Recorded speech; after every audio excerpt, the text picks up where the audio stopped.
नमस्कार, मी विश्वास नांगरे पाटील 1997च्या बॅचचा IPS अधिकारी आहे। सध्या अँटी करप्शन ब्युरो महाराष्ट्र येथे ADG या पदावर कार्यरत आहे। हा व्हिडिओ मी नागरिकांना आवाहन करण्यासाठी बनवत आहे, कारण सध्या सायबर क्राईम हे खूप मोठं आव्हान नागरिकांच्या समोर पण आहे आणि लॉ एन्फोर्समेंट एजन्सीजच्या समोर पण आहे। आणि यात नवीन मोडस, नवीन गुन्ह्याची पद्धत जी आहे त्यामध्ये वरिष्ठ अधिकाऱ्यांचं नाव घेऊन आणि ED, CBI, narcotics, cyber crime अशा लॉ एन्फोर्समेंट एजन्सीच्या नावाचा वापर करून नागरिकांना फसवलं जात आहे।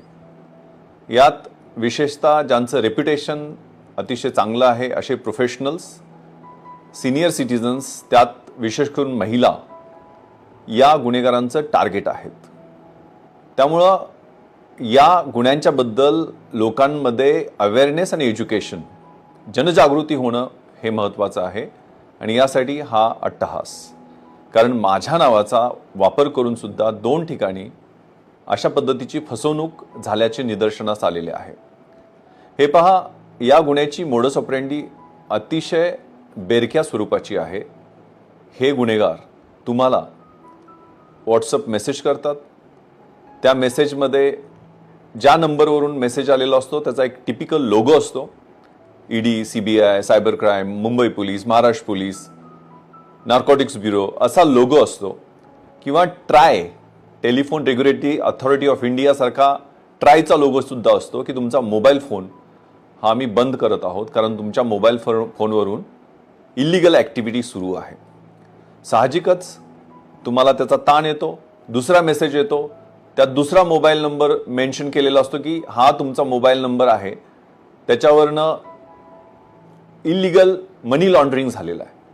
आता स्वाभाविकच तुम्ही त्या फोनवर कॉन्टॅक्ट करता आणि हा माझा नंबर नाही आहे, ते लगेच तुम्हाला त्यांच्या झास्यामध्ये घेतात आणि दुसऱ्या एजन्सीला, सायबर क्राईमला कॉन्टॅक्ट करा, 1 तासात रिपोर्ट करा, रिपोर्ट करायचं नसलं तर आमच्यावर व्हिडिओ कॉलवर या। आणि व्हिडिओ कॉल हा यातला सगळ्यात महत्त्वाचा हिप्नॉटिझमचा प्रकार आहे। एकदा तुम्ही त्यांच्या व्हिडिओ कॉलवर आलात की तुम्ही डिजिटल डिटेन्शनमध्ये गेला म्हणून समजा। ते हिप्नोटाईज केल्यासारखे तुम्हाला सांगतात की तुमचे हे आधार कार्ड आहे, नंबर आहे, तुमचे KYCचे हे डिटेल्स आहेत, तुमच्या नावावरती 4-5 बँकेचे अकाउंट वेगवेगळ्या ठिकाणी खोललेले आहेत, त्याच्यावरनं मनी लॉन्ड्रिंग झालेलं आहे, मोठमोठ्या अंडरवर्ल्डच्या ट्रान्झॅक्शन्समध्ये तुमचा हात आहे। किंवा फेडेक्सचं तुमचं पार्सल पाठवलेलं आहे, त्या फेडेक्सच्या पार्सलच्या माध्यमातून कॉन्ट्राबँड किंवा ड्रगचा खूप मोठा व्यवहार झालेला आहे। तुम्ही एखाद्या सेक्स्टॉर्शन रॅकेटमध्ये आहात, तुमच्या नावावरनं चाइल्ड पोर्नोग्राफी या फोन नंबरवरनं 20 लोकांना गेलेली आहे, त्यांनी तुमच्या विरुद्ध कंप्लेंट दाखल केलेली आहे, तुमच्या नावाचे अरेस्ट वॉरंट निघालेले आहेत, तुमच्या नावाने FIR दाखल झालेले आहेत आणि सगळे डिजिटल कागद तुम्हाला पाठवले जातात। त्यात तुमचं नाव मेन्शन केलेलं असतं, डिटेल्स दिलेले असतात। त्यामुळे तुम्ही घाबरून जाता आणि साहजिकच त्यांच्या भळक्यामध्ये येतात। ते म्हणतात की तुम्ही काळजी करू नका, तुमच्या बोलण्यावरनं तर वाटतं की तुम्ही त्यात इनोसंट असाल म्हणून आम्हाला तुम्हाला मदत करायची आहे। आणि इथंच गमक सुरू होतं आणि मग ते तुम्हाला ऑनलाईन पैसे ट्रान्सफर करायला सांगतात।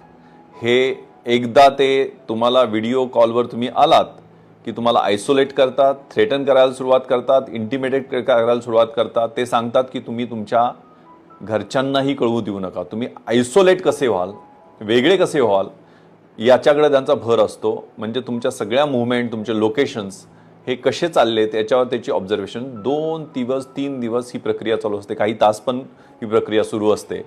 आणि त्यामध्ये मग ते तुम्हाला ऑनलाईन पैसे ट्रान्सफर करण्यासाठी उद्युक्त करतात।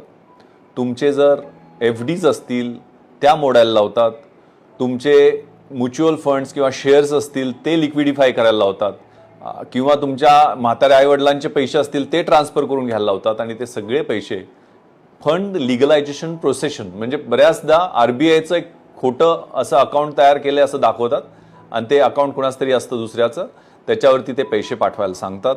ते पैसे टप्प्याने दुसऱ्या अकाउंटवर जातं आणि ही फसवणुकीची प्रक्रिया चालू असते। यामध्ये अगदी युनिफॉर्म घातलेले तुम्हाला पोलीस ऑफिसर्स दिसतील, तुम्हाला अगदी ऑफिस असं दिसेल, प्रोफॅनिटी किंवा ॲग्रेसिव्ह डिमेनियर जसं सिनेमामध्ये असतं तशा पद्धतीची त्यांची प्रक्रिया असते। हे डिटेल्स तुम्हाला दाखवतात ते ऑफिससारखे असतात. त्यामुळं तुम्ही स्वाभाविक या जाळ्यात ओढले जाता. त्यामुळे कृपया अशा व्हिडिओ कॉल्सना किंवा अशा पद्धतीच्या फोन कॉल्सना बळी पडू नका.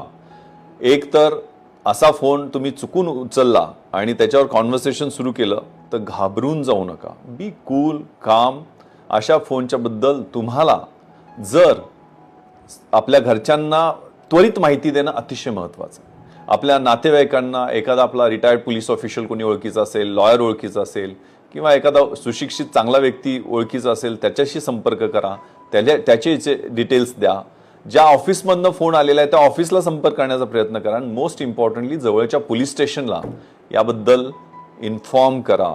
आणि जर तुम्ही हे पैसे ट्रान्सफर केले तर कृपया 1930 या सायबर हेल्पलाईनला कळवा. कारण ही हेल्पलाईन एवढ्यासाठीच आहे की तुम्ही केलेले ट्रान्सफर केलेले मनी हे 24 तास 48 तास अशा गोल्डन आवरमध्ये तुम्ही जर कम्युनिकेट केले तर ते पैसे फ्रीज केले जातात, होल्ड केले जातात. इवन त्या अकाउंटवरनं दुसऱ्या अकाउंटवर ज्या वेळेला अनेक अकाउंटवर हे ट्रान्सफर प्रोसेस सुरू असते, नंतर बाहेरच्या देशात सुद्धा हे पैसे जातात. त्यामुळे जोपर्यंत ते अकाउंटमधनं दुसऱ्या बँकेच्या अकाउंटवर जात आहेत, कारण हे 1930 ही हेल्पलाईन जी आहे ती सायबर पोलीस आणि बँकेच्या ऑफिशियल्सच्या कोऑर्डिनेशनमध्ये चालत असते. त्यामुळे पैसे फ्रीज करण्यासाठी यातून प्रयत्न होतात आणि अनेकदा ते यशस्वी होतात. आणि कृपया national cyber crime reporting portal आहे त्याच्यावरती रिपोर्ट करा. प्रत्येक पोलीस स्टेशनमध्ये सायबर सेल आता सुरू करण्यात आलेले आहेत. मेट्रोजमध्ये सायबर पोलीस स्टेशन डेडिकेटेड सुरू केलेले आहेत. मुंबईमध्ये 6 सायबर पोलीस स्टेशन आहेत. ग्रामीण भागामध्ये डिस्ट्रिक्ट हेडक्वार्टरला सायबर पोलीस स्टेशन आहे. तिथं जाऊन FIR द्या. पोलीस स्टेशनमध्ये सुद्धा जाऊन FIR द्या. तुम्हाला FIR देता येते, ती घेणं हे पोलिसांचं कर्तव्य आहे. कृपया अशा फसवणुकीला बळी पडू नका. तुमच्या आयुष्याची सगळी कमाईची पुंजी जी आहे ती क्षणातच लुटली जाऊ शकते आणि अनेक पोलीस अधिकाऱ्यांचे नावं वापरले जातात. कृपया हे ध्यानात घ्या. कुठलाही पोलीस अधिकारी व्हिडिओ कॉलमध्ये तुम्हाला इंटरॉगेशन करत नाही. तुम्हाला कुठल्याही पद्धतीचं डिजिटल डिटेन्शन केलं जात नाही. तुम्हाला असे अरेस्ट वॉरंट व्हिडिओ कॉल किंवा व्हॉट्सअपच्या माध्यमातून पाठवता येत नाही. ते ऑफिशियल पोस्ट ऑफिसनी किंवा मग पर्सनली समन्स किंवा वॉरंट्स घेऊन कॉन्स्टेबल येतो त्यांनी ते पाठवले जातात. त्यामुळे कुठलेही पोलीस अधिकारी व्हिडिओ कॉल करत नाहीत. कृपया अशा पद्धतीच्या फसवणुकीच्या पद्धतीला बळी पडू नका. धन्यवाद. जय हिंद.